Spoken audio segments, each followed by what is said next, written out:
name is Chris, and I'm the host of the Birding Life Youth Podcast, the show where we talk to young birders to find out what makes them tick.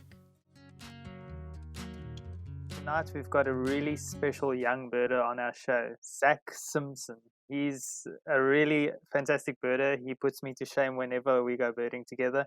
So I'm really excited to have him as a guest tonight. So welcome, Zach. Yeah, thanks, Chris. I really appreciate this opportunity. I really appreciate being able to be part of this amazing birding life. I'm really excited about the future and what birding life has in store. Awesome. So tell us a little bit about yourself, Zach. Who are you? What do you do? Are you an ornithologist? I wouldn't say I am an ornithologist. I would say that I am a young guy that is trying to learn as much as possible. I would intend on one day hopefully furthering studies and either becoming an ecologist or an ornithologist, perhaps. But at the moment, I'm someone who wants to just learn. And yeah, I think there's still so much to learn. I'm sure that's for everyone. There's never time to stop learning. Yeah, and let me tell you, like for those who might have birded with Zach before, what he knows about birds or what he has forgotten about birds, you're probably still learning. So yeah, it's a pretty daunting thing to actually bird with Zach. Thanks, man. Yeah. So, along with being a really good birder, you're actually a very good photographer. I mean, some of the pictures that I've seen is like they National Geographic worthy. And you've captured some birds that are like really awesome to see. Which photo would you say is your favorite, or which bird is your favorite that you've captured so far? Yeah, well, so to be honest, it's a really hard question. I've thought about it a lot, and I don't think I could choose, to be honest. All my photographs that I've taken have all got stories behind them, and they might not be the greatest photograph, but the story leading up to the photograph just for me was amazing. I mean, I've got photographing broadbill in Kubieni, and we spent 2 days looking for this thing, and we were walking in this dark gully in the forest, and there this two broadbills were, and I mean, it just was an adrenaline rush of note and an amazing sighting. The photograph was a bit grainy, but I mean, it was just an amazing opportunity. And then I've got lots of other photographs. I mean, I went on a pelagic the other day, and there were some amazing birds there. I've got some cool photographs. Great winged petrel with a piece of shark's liver in its mouth, or Indian yellow-nosed albatross taking up off the water. I've got some mangrove kingfisher photographs, which were also really wonderful. So it's really hard to choose. It just depends on, yeah. It's just they're all awesome, and I just love the story behind the photograph. Yeah, I think one of the photos that sticks out for me that you took was the one of a violet-backed starling. And the way you just captured it was like so awesome to see it, because like you look at it through a pair of binos and you often don't really see all these awesome colors. But when you took that photo, I was like, yo, I've never actually realized how beautiful this bird is. Yeah, that was on Big Birding Day last year with Adam's team, so it was really, really cool. Yeah. Yeah. So, do you have any tips and tricks for those who are amateur photographers? Do you have anything that you'd suggest they do, or anybody they can learn from, in a sense? Yeah, well, for myself, I've been doing this for a year or two now, and I've really been blessed in that I'm at Westville Boys, and they've got an amazing photography department and task team. So we are tasked to photograph all the sport at school. So I've had mentors at school teaching me, showing me how to use things, and I can use this equipment, and they've got like $500,000 worth of equipment that I can take out on holidays to go and photograph. So obviously equipment helps, but for me, I think spending lots of time in the field is very important.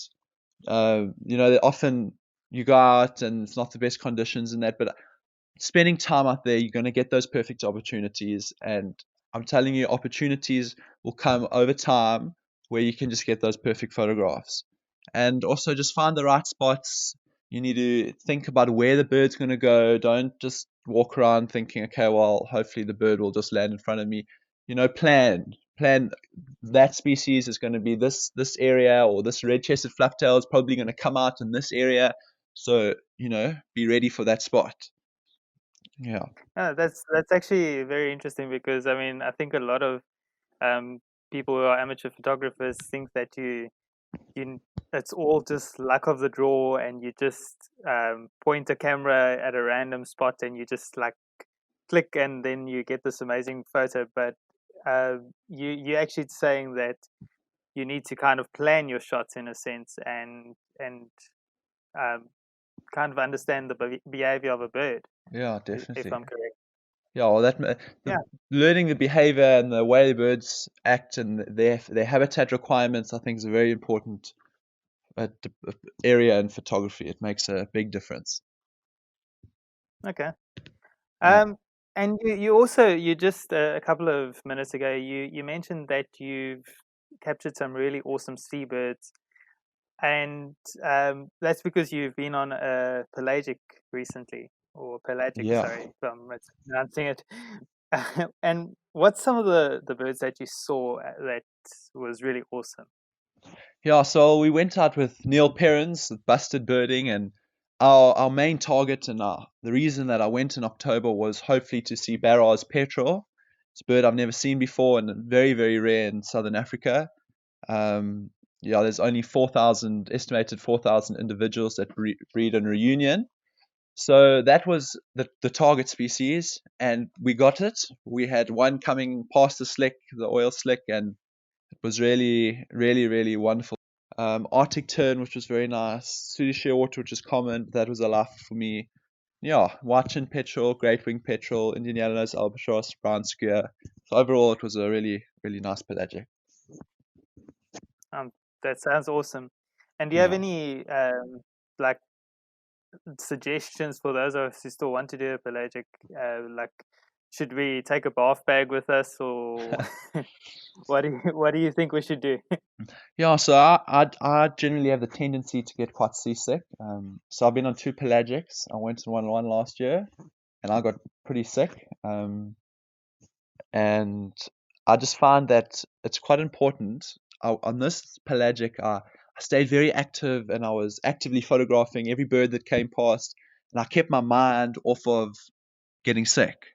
But on the previous one, I felt like I just sat there, and I knew I was going to get sick, so I kind of thought about it too much, and I wasn't very active, and I think that's the mind plays a large role in that. So if you keep yourself active, it often helps.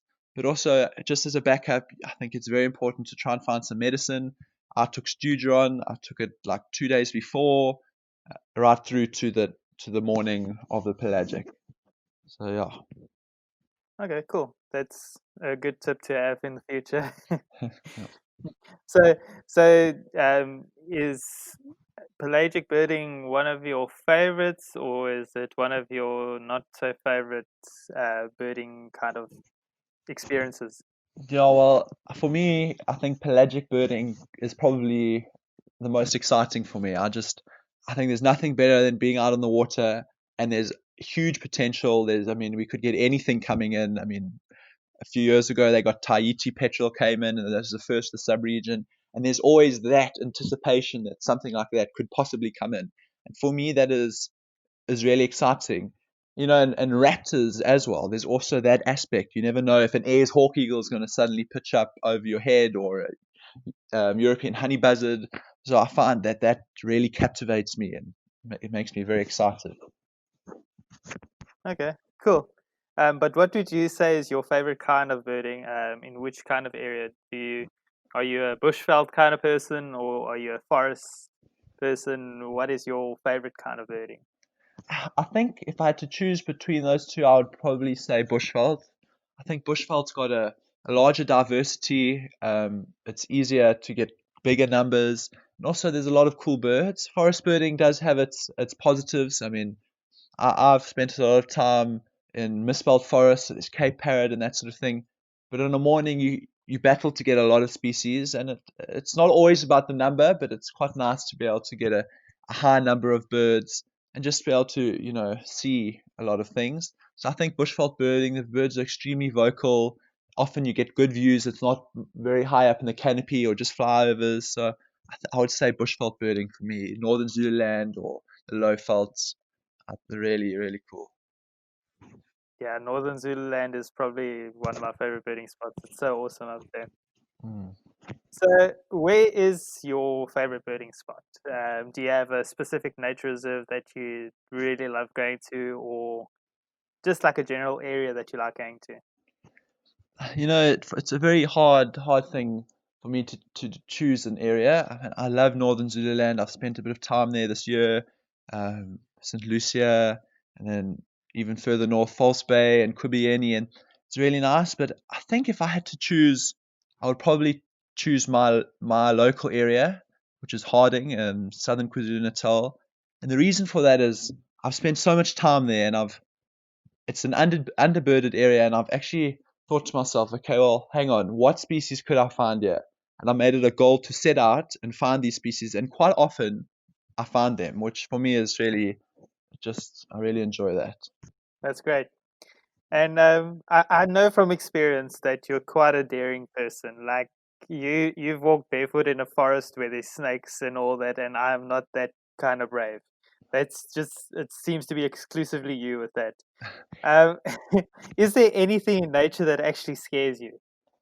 Yeah, to be honest, I think the reason that I run around with no shoes on quite a lot of the time is I've grown up on a farm where it's just a schlep to have shoes. They just get full of mud, and so I find that it's nice to just have no shoes on. But I do have to say that I do get quite nervous walking around sometimes in the forest when I don't know there could be a puff adder right next to my feet that could grab me, or I'm not sure. So I definitely do have some fears. I've started to wear some shoes to my mom's request, just in case something happened when I was on my own or something. But yeah, definitely do have some fears. Yeah, I remember the one time a while ago where we were walking. It was I can't remember the nature reserve, but it was also Durban North Zululand area, and we were walking and we came across a green mamba. I I I still I'm still thankful that I wasn't closer to it, Yes, some but it Tumzi. was a beautiful sight. All right, so for those who don't know you, you spend quite a bit of time in Harding, right? Yes, yeah. My dad's got a farm there, and I grew up there. So, what are some of the special birds that you've seen in that area? Yeah, so I mean, Harding is quite a diverse area. I mean, it's quite it's a long strip of area that goes from quite coastal right inland. So I mean, I've spent a substantial amount of time in all the different habitats. There's drier grassland and moist misspelt grassland with misspelt forest, and so I mean, there's a huge variety all the way from nice and a woodpecker, which I've had on the coastal side of Harding. I've heard garden warbler, and there's gorgeous bushrock, which is quite low down for its range. So some cool things there. And then closer to the farm, I've had common button quail and marsh owl. There's an area that's got about 10 Denham's busters that are normally there. So yeah, and then as you start to move more inland, I found a flay that's got five individual grass owls, which was really fantastic to find. I just hope they stick around in that area. And then you move into the misspelled forest and grassland, and I've seen black-ruffed button quail.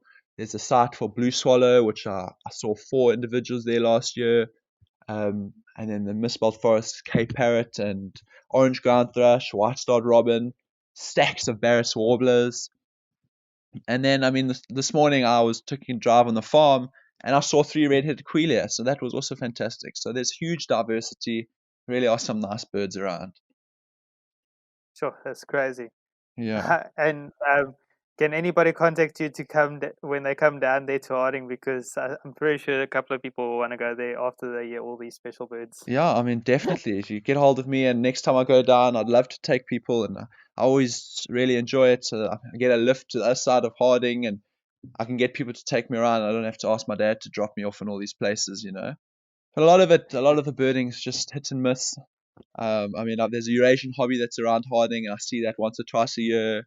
So it's a big, you never know, rufous-breasted sparrowhawk as well. So yeah, it's definitely a cool place to go and bird. Okay, speaking of really awesome birds, now we're going to talk about a bird that you probably don't like. Which bird is your bogey bird? Well, that's a tricky question. So when I started birding a couple of years back, about 4 years ago, I didn't have anyone else that was a birder. I kind of started on my own. My grandfather got me into it, but very quickly I was a bit better than him. And so my dad would take me to all these places. He would take me to Shawi to go and look for a spotted ground thrush, and he'd take me to Tunzini and we'd go look for things there. So I found I missed a lot of common species that I wouldn't go and look in my garden for birds. I'd only go to those rare areas to look for certain rare birds. So things like little sparrowhawk, I've only recently got. That was a bit of a bogey bird for me, which was really unusual. But the ones that I still need, that I should get soon, or if they don't become major bogey birds, things like Terek sandpiper. That is probably one of the birds that I'd really love to see, and I've just never been able to get to it. And rufous-bellied heron and that sort of thing. So yeah, Okay, cool. yeah. And who is your conservation hero? Who do you want to be like when you are out of school and doing awesome things for nature? Yeah, well, if to be honest, I don't really have a conservation hero. I'm not one of those types of people that like to have a role model and that I'm my own person and I'm striving to be the best that I can be. So I definitely do have people that I admire. For example, I mean Adam Riley, who owns Rock Jumper Safaris. I really, really admire him. He's somebody that has taken his passion and has developed into a massive, massive business worldwide, which is one of the largest birding companies in the world. And I really admire that someone has taken their passion and made it a lifestyle. And for me, that is something that I'd love to be able to do one day. Yeah, and then someone like Hugh Chittenden, who I also admire for his patience and that he can sit and watch a single individual bird for weeks on end. Like for example, the black cuckoos that he's been documenting.